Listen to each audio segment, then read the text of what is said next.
Back again to 1010 TV, and welcome to another roundup of the Premier League matches that just went through over the weekend.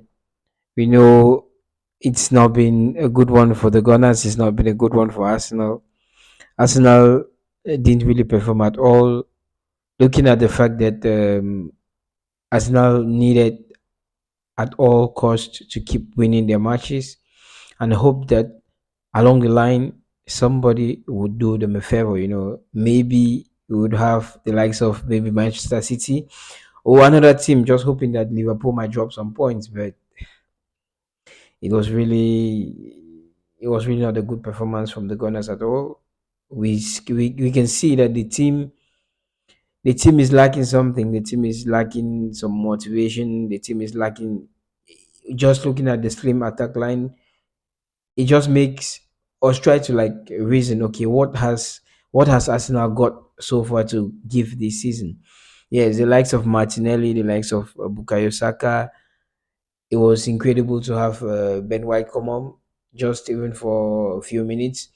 We could see that attack pushing forward with him because he's one of the most attacking fullbacks that played last season. So just having him around, it was really, really good. If you look at this match, it's not to say that Arsenal didn't try to put on a show, put on a performance, but it's on the other hand, the realization that West Ham came with a well drilled plan, which they were to follow. And I remember when the game just got finished, I did a video, like a reaction video, just to like it was kind of emotions running deep because at this point in time I was just pouring out all the emotions. I didn't take out time to analyze and look at the match and say, okay, what were the positives, what were the negatives, and what can the team build from there? What can the team sort of like, what is the engaging factor? What are the things that we can take as positives and try to move forward with? But I'll bet you that I'll bet you that there was nothing. There was no positive. There was nothing which can fill the fans with joy. There was, apart from the last minute David Raya run when he actually ran past Jim Ward-Prowse and notched the ball back and cleared. you know, that's the only thing which was positive about this game, because you're trying to like draw some inspiration from somewhere. You're just trying to feel okay. What has this beautiful game, Arsenal playing West Ham at the Emirates? Normally, I always think and I always feel that when there is a game Arsenal is playing and we are kind of less pressured, when we just have this assumption that the points are in the bag, we're doing really good, everything will just be fine. It's like lightning always seems to strike, because Arsenal playing West Ham United and Liverpool the next day going to Manchester City. This was like, okay, let's close the point difference and hope that Manchester City does a favor for us. But it was kind of worse because Liverpool dismantled City, and Arsenal, instead of making up the gap, lost some points. So the gap difference now, the points difference is at 11 points. With the way Mohamed Salah is on form, with the way the whole Liverpool team are playing, with the way the likes of Virgil van Dijk are performing, it is really not going to be easy for Arsenal to make up anything. It's not even, we are not even having a title challenge, because for Liverpool to go to the Etihad and everybody is hoping that something will just happen and kind of like spur some sort of encouragement, like some sort of a title challenge towards the running, maybe something will happen. Liverpool was not perfect for the past two games.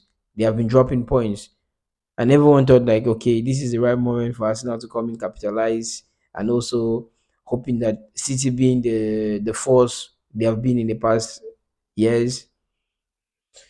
But that was not the case. That was not the case. Arsenal kept on playing the ball sideways, no form of attack. Had about 17 shots and just maybe like three or four on target. And at no point in time during that encounter did I feel like Arsenal had West Ham United on the ropes or anything. It was just It was just a basic game. It was just a game Arsenal played, and up until the point where the West Ham even scored against them, there was still no urgency. It's not like from the moment West Ham scored, Arsenal kept on coming attack, waves of attack, attack after attack. But that was not the case.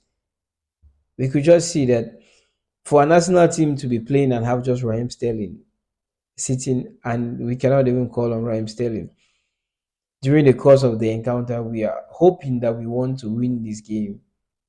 And what are the changes that Mikel Arteta is bringing from the bench? Mikel Arteta is bringing Miles Lewis Kelly. Mikel Arteta is bringing Zinchenko. I remember back last season, we were crying and saying Arteta, if we're really saying that if Zinchenko can be brought in, as a makeshift advanced midfielder, just for us to see, because he's somebody who can pick up very good passes in the mid. Arteta never did this. At no point in time during the course of last season did Arteta come up with this, because he considered it as okay, I have it all.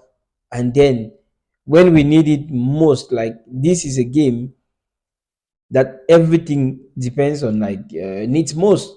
What does Arteta do? He chose Zinchenko to play as an offensive midfielder. That was just something which would never work, and we saw it. It didn't work. Nothing worked. There was no urgency. Odegaard went missing. The person the player whom I was looking at during the course of that encounter was Kudus. Kudus gave all the Arsenal defenders a run for their money, because at all point in time we were scrambling, and a very good goal from Jared Bowen. So we can sit here and talk about Arsenal all day long, but the whole team has failed, from the board, from the manager and the coaching staff, even from the players, because at some point they have to hold themselves accountable. But even if I want to hold the players accountable, Arsenal had no. Maybe Arsenal basically lost this league in January. Reason I'm saying Arsenal lost the league in January is because everyone knew after the injury to Bukayo Saka, after the injury to Gabriel Jesus, even when Odegaard was out for a couple of months, we felt the impact. We felt like Arsenal were short on so many fronts. So when Bukayo Saka got injured, it's so coincided with the fact that Gabriel Jesus had come back. He notched in a couple of goals. He was really good. He was shining. The spark was there, because when he plays for our attack, the attack line is something else. But he's never fit. That we need to understand, that Gabriel Jesus is never fit. So what are the alternatives? We're some sort of relying on Saka. But then Saka fell down to this injury, which has kept him out for a couple of months. And what did we go back to? We went back to the fact that we had Kai Havertz, who could, everyone was criticizing Kai Havertz, and we're like, okay, this is a player, he barely converts chances. But this is just a perfect example for us to understand that despite the fact that Havertz does not convert, he has been he has been that sparkling light in front of us now, scoring 15 goals so far. He is missing the real period where everyone expected him to come forth and stake a claim for being the lone center forward in Arsenal. Right? What happens? Kai Havertz gets his own injury and he's out. He's out for the season. And what do we see? We see Arsenal crumble. We see an Arsenal team relying on Sterling, who has not been performant, Trossard, who is good coming off from the bench, and if he's a starter, it really doesn't go well. But I will not want to say anything really negative about Trossard, because looking at all, Trossard has been good. We don't expect magic from him at this point in time, but he has been good. Ethan Wanyeri, we should for Ethan Wanyeri, I will understand that this is a 70-year-old. His form is going to dip and sometimes come up. So he would have, this upward and downward trajectory he's learning the game. He's 17 years old. We don't expect him to carry us. He has been doing so, because even the matches that have played, he has been the best. He has been the best player, trying to carry the team forward. But we don't expect him to keep on doing that. We don't accept this boy to be the shining light, to for him to be what Arsenal needs in all. Yes, he has done what he could be able, probably capable of doing, but come to think of it, what was Mikel Arteta thinking? When you look at some Arsenal fan channels and everything which is coming out of the media, we have people that are not contented. We have people who feel like at this point in time, Mikel Arteta is done. He doesn't have what it takes to be able to deliver the big trophies for Arsenal at this point. Personally, I don't want to say that these people are not correct, because everybody has probably a lens on how they look at these situations, and how they look at things. I would look at it from the point of view that we still need to give him time, because where he picked Arsenal from, I would personally say that we should give him some time. Reason for me saying that Ateta needs some more time is because where we were generally as a team, as a club, where Arsenal was after Wenger, after Unai Emery, we are the greatest low of all the lows, like I can say. Ateta came in, he took some time to probably stabilize this team going forward in so many aspects. But come on, we are 5 years into this project, Ateta, and the team is good. But you need to make those hard decisions that take you towards a league title. That is bringing in a center forward, bringing in an out and out striker who can be able to score you goals and still play within the system. Because I can understand the fact that you don't just want to bring players for the sake of bringing them, because you have a system and you want every player coming in to be able to fit the system. But one thing you need to know on the Arteta is that you will make mistakes, you will learn as things go forward, and you will strike certain situations that you never even knew that were existing. Because when you brought Kai Havertz to Arsenal, everyone knows that Kai Havertz was coming to replace Granit Xhaka, and Granit Xhaka played as the advanced midfielder from the left. So with the fact that Kai Havertz had an eye for a goal, and he could play in that midfield position and try to, going forward and score and add with a couple of goals, we could see where Arteta was coming from. It was visible to see what he was trying to do, because it was clear for us to see. But now the issue is, with Gabriel Jesus being unable to deliver, with Edin Ketia back then being unable to deliver, in came Hinkai Havertz, and he was doing a very, very good, not the best, but he was doing a good job. But the question is, how do we always try to think like we can just stumble on things? It's time for you to buy a striker that can come and play as a center forward. Because personally, I think the Arsenal season is done. And one thing about football is the players tap in from the emotions of the fans. When I looked at the Emirates the last time we played, the Emirates was dull. Even when the North London Forever song was played at the start of the game, you could get it. You could get it that the fans were not there 100%. Because these doubts were creeping into the fans, like, what if tensions were riding, everything was just playing on the fact that something negative might happen.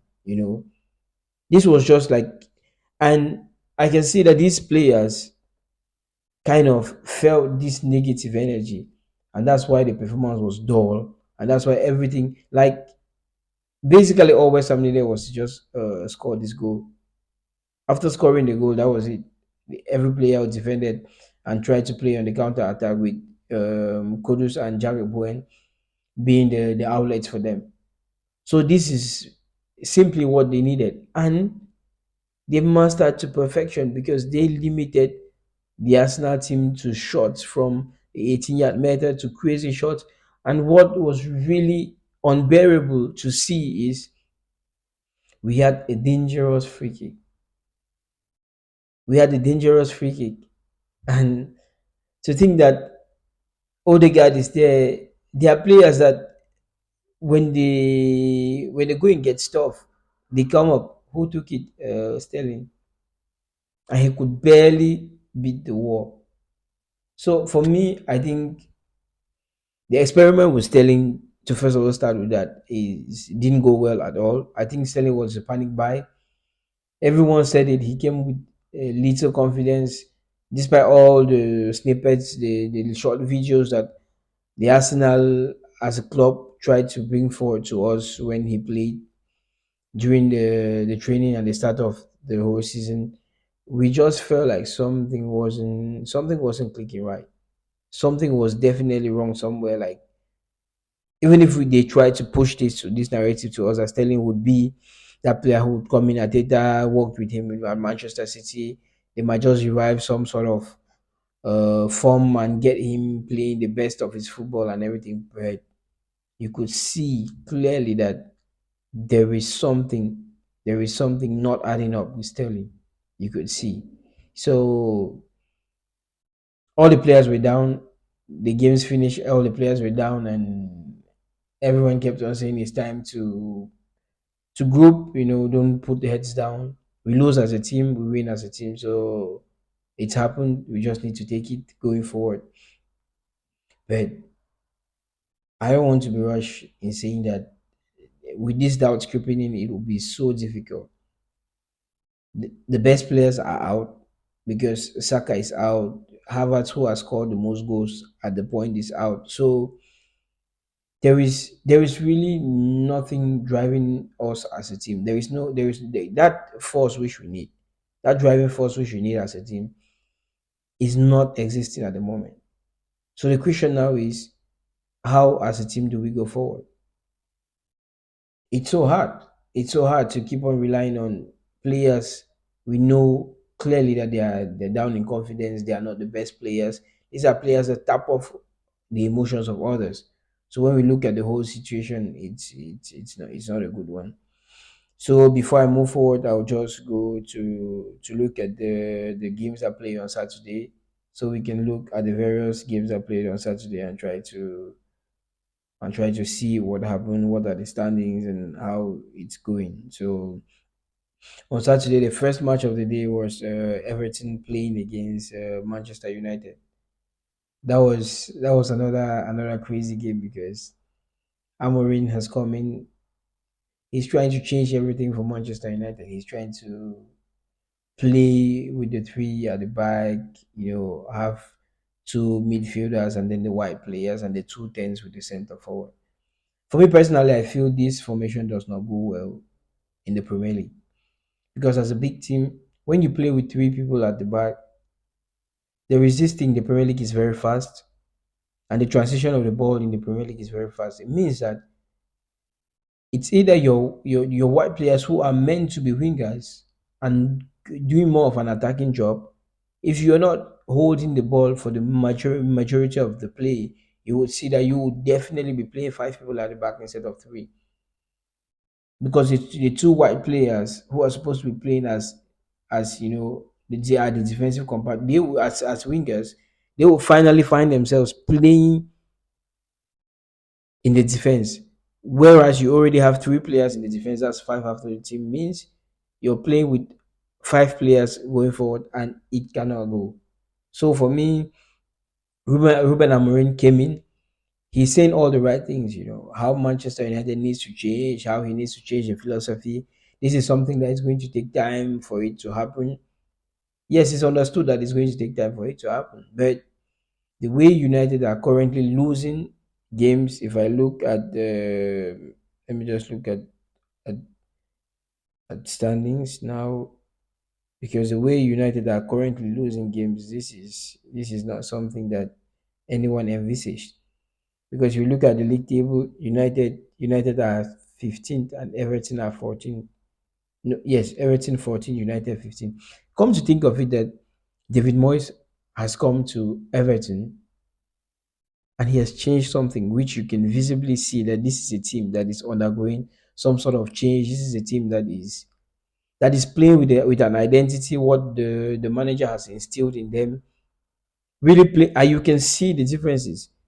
But to say that Amorim has spent the same amount of time in United and can barely rack up some wins and have United 15. Like United are closer to Wolves than they are to any team, even to Chelsea, who are seventh.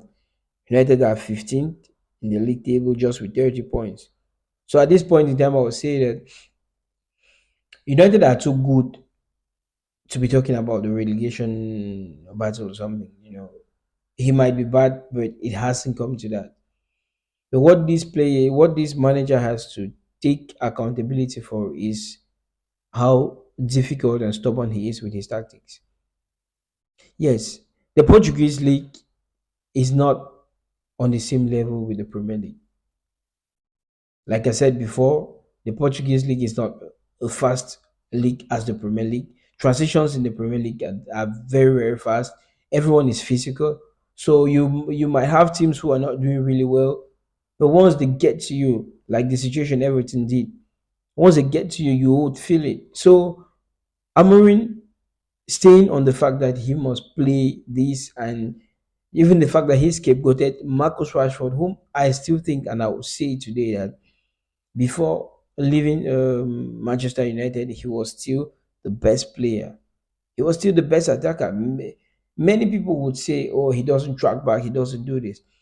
If United were playing the offensive game that suits Marcus Rashford, he would not need to track back that often, because that's the only thing everybody. I have friends who are United fans who kept on saying, "Oh, Marcus Rashford does not track back. He's at." You cannot have a player who has a job to do on the offensive end of the pitch. You don't see Mo Salah tracking back all the time. Yes, people will say, "Oh, Mo Salah," because he holds his breath because he needs to use it in the attacking front. You cannot expect Marcus Rashford to be running front and back all the time. If he does that all the time, he will not be able to deliver when it comes to going forward. And it's so clear, evident. You can see what he's doing at Aston Villa. So it's about the team. It's about the way Ruben Amorim is setting up this team, which is not helping the players at all.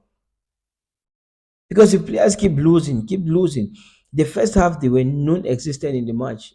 Everything dominated everything. The first ball, like the second balls, the progressive attacks, making all the right runs. United were non-existent. And not to say that Amorim changed a lot during the second half. Yes, the team was much more better, but nothing changed.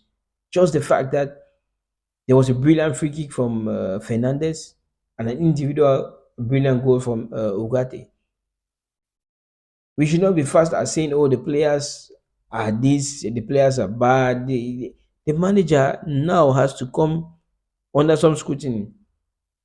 I don't want to say that there are times to start calling the manager out or something. No, but he has to take some responsibility and know that in this league is unforgiving. The Premier League is unforgiving. It's not a league that will just let you do as you want. It's unforgiving. You might start, you might say that because he's very good with the press, he's very good with the media, he says all the right things, and everyone is hopeful that okay, Amorin has come just to make bread. As it stands, it's not all the best. It's not looking good for United. So I just feel like something needs to be changed. It's not really looking good for United. And yes, we already spoke extensively about Arsenal losing at the Emirates to West Ham. That's another result which wasn't well thought of and wasn't nobody could see it coming. And as funny as it is, we see that Bournemouth, who have been going places and playing for the Champions League, trying to play for one of the European positions, be it the Conference, the Champions League, or maybe the Europa League. Like the form they had was unheard of to even think that Wolves would come to Bournemouth and defeat them. And when I watched Wolves play against Liverpool, I said this team are really good. This team are really good, too good even to think that we're talking in reference to them and talking about relegation. The team is really good. They gave Liverpool a run for their money at Anfield. It's been a while. We could see what Liverpool did to Manchester City, dismantled them at the Etihad. But this is a team that came to Anfield and played very, very well. So it's not surprising to me that they went to Bournemouth and won by a goal to zero. Let me see. Yes, who else would it be apart from Acuna? Cunha has been doing doing really, really great, and he signed this contract. We all know that the signing of this contract was just to protect his market value. There's an increase in his release clause and all of that, because from the way he's playing, definitely he has been promised that if the right team comes and proposes the right amount of money, definitely they will let him go. But I wouldn't mind, because this is it. If he succeeds to keep Wolves in the Premier League, he has done it.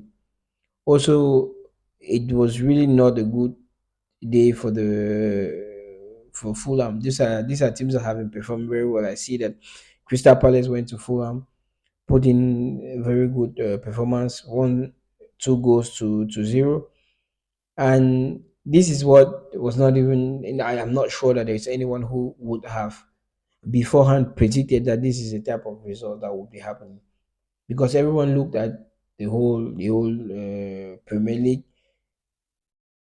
Crystal Palace have not been on form, and Wolves, beg your pardon, Fulham have really been performing so well. So this is it. There is this thought that Fulham will just their home, Craven Cottage. This would be an easy win for them.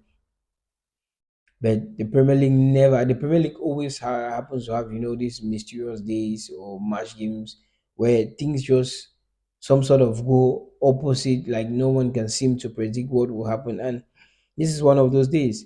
Crystal Palace won at Fulham 2-0, just to consolidate some distance between them and those who are fighting relegation.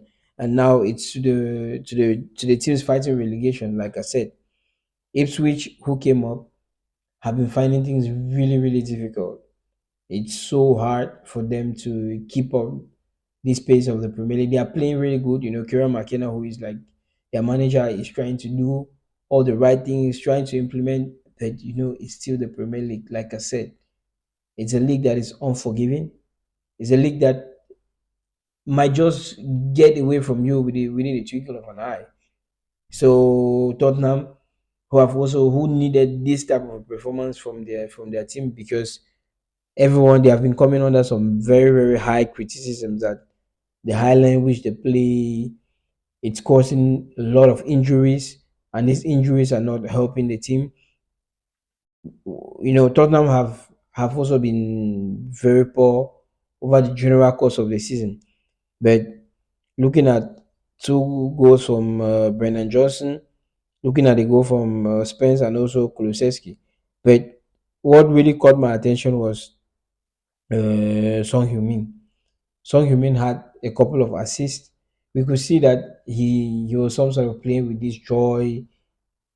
No team likes running back all the time, trying to always play like it's a 100. But for Tottenham, maybe playing away from the Tottenham Hotspur Stadium is kind of beneficial to them, because they're always on the edge all the time. Why when they play home, they're always on the edge. It's like maybe the fans make the players a little bit tense, and things don't just go their way when there are a little bit of issues here and then.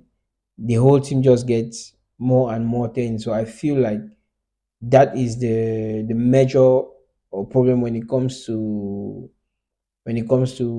Tottenham at the moment. So for me, I just personally feel like, okay, this is what is hurting the team like really much, because they play good expansive football, but when they play at the Tottenham Hotspur Stadium, it's like the fans cause the team to they cause the players to be like kind of nervous, and it makes them to make like very funny errors. So that's just another remark. That's just something I took from the game. But it was a good 4-1 victory for them, which just helps them to like boast on their season, because Tottenham have had like a very, very bad season. If you put everything in context, the season the Tottenham have had is not even something that anyone like could think of or probably thought of before the start of the league, because you could see a lot of pundits and a lot of football analysts and all putting Tottenham right up there. But rather unfortunately, they have not had this desired season for them. But with Ange Postecoglou, they are doing all the right things. They would still come good. But the trophies which he promised in the second season, like he said, I always deliver trophies in my second season. Maybe these trophies are just some sort of evading them as it stands now, but I think they would regroup and come back stronger because at the moment they have started winning 4-1 away. It will just keep on boosting the confidence of the players and they will come good. The next game, which was the last game for Saturday evening, is Aston Villa against Chelsea. Yes, Chelsea started this game in a very good way. They scored the first goal from Fernandez, a very good goal. And the way they played, everyone felt like this is the moment. The Chelsea fans that I was some sort of watching this match with felt like this is the moment for us to capitalize and win Aston Villa because at the moment, when we look at man for man, player for player, Aston Villa, Chelsea, yes, Chelsea has, the fancy players, the expensive players, and everything, but Aston Villa on their end is not doing bad. They're in the Champions League knockout stages. They are playing very well at home. They have been very, very positive at home. The two Rashford coming in for Jacob Ramsey, the 46th minute, just showed how far Aston Villa have gone and what a player, Marcus Rashford. What a player. He came in, gave two assists to Asensio, and I must say that he was a threat all throughout the night because he kept on attacking. The worst things which the defenders would do, a nightmare for defenders, is a player that can take the ball and run right up to them because they don't know how, like, the positioning is always an issue. So that is what Marcus Rashford brings because he's a player who will take the ball and always want to trigger a run, want to make something happen.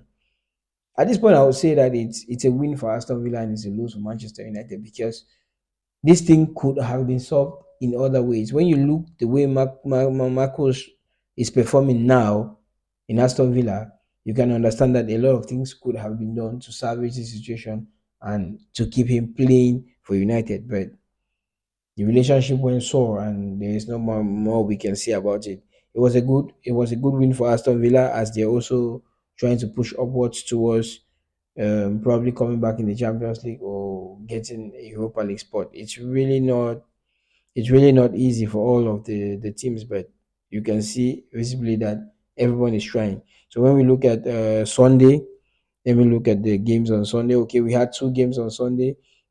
Newcastle United versus Nottingham Forest. What the crazy game. What a crazy game. Nottingham Forest took the lead in the 6th minute from Hoson Odoi.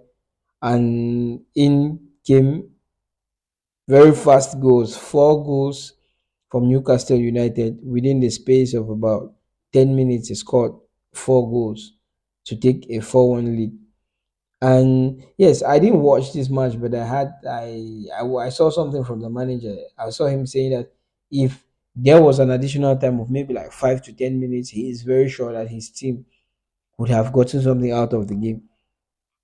And yes, he's serious because from being 4-1 down, coming to score two more goals for the match to end 4-3, you can understand what he was talking about. You can understand that despite the fact that they didn't win this match, he has taken quite a lot from it. Like, he has learned a lot. He has picked up a lot of good things, a lot of positive things about his team so far.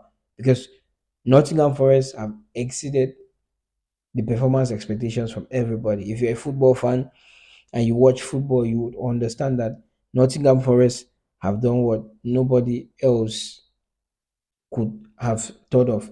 But there is this thing, there's always this buggy team in the Premier League that comes off once every season. Last season we had Newcastle. This season it's Nottingham Forest. The season between that 2015 we had Leicester. So you always have this team that would come out of nowhere and just supersede all expectations in performance and everything. Okay, so today, as at the point of recording, there are no games playing, but we would also talk about the games that will come in tomorrow. And tomorrow is 26th, so we would have a number of games in the Premier League. So I'll just have a rundown. Brighton is going to be playing home to Bournemouth. So okay, Brighton are playing home and Bournemouth is visiting. This one starts at 7:30, so it promises to be a very good one. Crystal Palace is playing against Aston Villa because but we know that Brighton won their last match very well, scoring a whole host of goals. Bournemouth, on the other end, lost, and these are two teams that are fighting almost for the same thing, just to be in the Europa League or probably have a snip at playing the Champions League. So we can see that yes, they both have a cause. It's getting towards the end of the league, and everybody's trying to tussle to get some points in the bag and just push with things. So Brighton is going to be playing Bournemouth. Crystal Palace is at home to Aston Villa. Wolves